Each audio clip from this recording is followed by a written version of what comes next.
क्या आपने कभी महसूस किया है कि कोई आपको अपनी चालों के हिसाब से चला रहा है, जैसे आप खुद नहीं सोच रहे, कोई और आपके डिसीजंस कंट्रोल कर रहा है?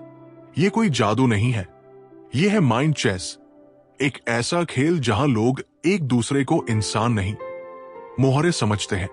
माइंड चेस किताब इसी खेल को उजागर करती है। ये बताती है कि कैसे कुछ लोग इंसान के माइंड को, इमोशंस को और बिहेवियर को पढ़कर उन्हें मैनिपुलेट करते हैं। जैसे शतरंज के खिलाड़ी हर मूव को कैलकुलेट करता है, इस खेल की सबसे पहली चाल है ऑब्जर्वेशन।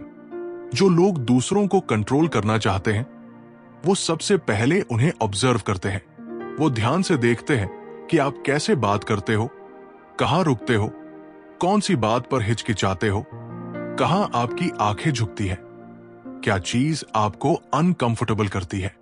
जब वो ये सब समझ जाते हैं, तब वो आपको इमोशनली इन्फ्लुएंस करना शुरू करते हैं। सबसे कॉमन इमोशनल ट्रिगर्स है गिल्ट, फियर, लव और नीड फॉर अप्रूवल। अगर कोई जान जाए कि आप अकेलेपन से डरते हो, वैलिडेशन चाहते हो या हमेशा सबको खुश रखना चाहते हो, तो वो आपको आसानी से मैनिपुलेट कर सकता है। मैनिपुलेटर्स धीरे धीरे आपके ऊपर ऐसा असर डालते हैं कि आपको लगने लगता है कि वो आपकी भलाई के लिए बोल रहे हैं, लेकिन असल में वो आपको अपनी चालों में उलझा चुके होते हैं। इस किताब में बताया गया है कि मैनिपुलेशन एक साइलेंट प्रोसेस होता है। इसमें वर्ड से ज्यादा नॉन वर्बल सिग्नल्स का इस्तेमाल होता है। आंखों का कांटेक्ट, पॉज लेना, सॉफ्टली बोलना, सिंपैथेटिक दिखना, ये सब आपके ट्रस्ट को बिल्ड करने के लिए होता है, ताकि आप रेजिस्टेंस कम करें। मैनिपुलेशन के मास्टर लोग ये जानते हैं कि इंसान खुद पर डाउट करता है, इसलिए वो आपको कंफ्यूज करते हैं, आपकी डिसीजंस पर सवाल उठाते हैं और धीरे धीरे आपको अपनी इंस्टिंक्ट्स पर शक होने लगता है। माइंड चेस में बताया गया है कि सबसे खतरनाक मैनिपुलेशन वही होती है जब आप खुद को मैनिपुलेट होता हुआ महसूस नहीं करते। आपको लगता है कि आप अपनी मर्जी से काम कर रहे हो, लेकिन असल में आप उनकी गेम बोर्ड पर चले हुए एक पॉन होते हो। मैनिपुलेटर्स का दूसरा सबसे बड़ा हथियार है फ्रेमिंग। बात को ऐसे ढंग से कहना कि सामने वाला सोचने पर मजबूर हो जाए या गिल्ट फील करे। जैसे कोई कहे, तुम तो वैसे भी हमेशा सेल्फिश रहे हो, तो शायद इस बार भी खुद का ही सोचोगे। अब आप प्रूव करने के लिए कुछ ऐसा कर सकते हो जो आपने नहीं करना चाहा था। तीसरी पावरफुल टेक्निक है मिररिंग। जब कोई आपकी बॉडी लैंग्वेज, टोन या इमोशंस को मिरर करता है, तो सबकॉन्शियसली आप उसे ट्रस्ट करने लगते हो। आपको लगता है वो आपको समझता है, लेकिन वो सिर्फ ट्रस्ट अर्न कर रहा होता है ताकि कंट्रोल पा सके। माइंड चेस किताब में यह भी कहा गया है कि सबसे चालाक लोग वो होते हैं जो खुद कभी अपनी इंटेंशंस को जाहिर नहीं करते। वो हमेशा एक न्यूट्रल, काम और ट्रस्टवर्दी इंसान का मुखौटा पहनते हैं, लेकिन अंदर से वो हर इमोशन, हर रिएक्शन को स्टडी कर रहे होते हैं।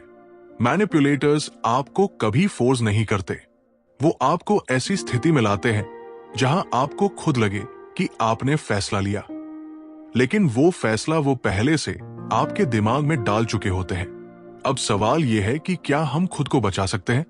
इसका जवाब है हां। इस किताब के मुताबिक अगर आप मैनिपुलेशन से बचना चाहते हो, तो आपको 3 चीजें मास्टरी करनी होंगी।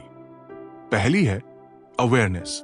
जब आप समझ जाते हो कि कौन सी चाल किस तरीके से खेली जाती है, तो आप उसे पहचानना शुरू कर देते हो। अवेयरनेस से ही रेजिस्टेंस शुरू होता है। दूसरी है इमोशनल रेगुलेशन। जब आप अपने इमोशंस के गुलाम नहीं होते, तब कोई और भी आपके इमोशन से आपको मैनिपुलेट नहीं कर सकता। गुस्सा, डर, गिल्ट, ये सब तभी असर करते हैं जब आप खुद पर कंट्रोल नहीं रखते। तीसरी है बाउंड्रीज। एक मैनिपुलेटर वहीं तक काम करता है जहां तक आप अलाउ करते हो। अगर आपकी बाउंड्रीज क्लियर है, आप कॉन्फिडेंटली नहीं कह सकते हो और आप लोगों को हर चीज पर एक्सेस नहीं देते, तो मैनिपुलेशन का खेल वहीं रुक जाता है। माइंड चेस ये भी बताती है कि ये स्किल्स सिर्फ बचाव के लिए नहीं है, ये आपको एक कॉन्फिडेंट इंसान बनाने के लिए है। आप जब लोगों के बिहेवियर को समझना सीखते हो, तब आप सिर्फ उनके इरादों को नहीं पहचानते, आप अपने रिश्तों को भी बेहतर बनाते हो। हर इंसान के अंदर एक चेस प्लेयर होता है। फर्क सिर्फ इतना है कि कुछ लोग अपने अंदर के प्लेयर को जागरूक करते हैं और कुछ लोग हमेशा किसी और के हाथ की चाल बनकर रह जाते हैं। अगर आप इस किताब से एक चीज सीखना चाहो तो वो है कंट्रोल वापस लेना। अपने डिसीजंस, अपने इमोशंस, अपनी सोच, ये सब आपकी होनी चाहिए, किसी और की नहीं। मैनिपुलेशन का सबसे बड़ा इलाज है क्लैरिटी। जब आप अपने अंदर साफ सोच रखते हो तभी आप दूसरों की उलझी चालों से बच सकते हो। अब आप खुद से पूछिए, क्या मैं अपनी लाइफ का प्लेयर हूं या पॉन? क्या मैं अपने डिसीजंस खुद ले रहा हूं या कोई और मेरे थॉट पैटर्न्स को साइलेंटली कंट्रोल कर रहा है? अगर ये सवाल आपके दिमाग में आ रहे हैं तो समझ लीजिए आप जाग चुके हो। यही पहला स्टेप है माइंड चेस जीतने का। अगर ये वीडियो आपको वैल्यूएबल लगा तो कमेंट करके बताएं। क्या आपने कभी मैनिपुलेशन फेस किया है? क्या आपने कभी किसी के बिहेवियर को समझकर खुद को प्रोटेक्ट किया है? सब्सक्राइब करें बुकीफाई हिंदी को, जहां हम हर हफ्ते ऐसी किताबों की गहराई में जाते हैं और आसान भाषा में आपके लिए लाइफ चेंजिंग लेसन्स लेकर आते हैं। Thank you for watching. अब अगली बार जब कोई दिमागी शतरंज खेले तो याद रखना, अब तुम पॉन नहीं हो, अब तुम प्लेयर हो।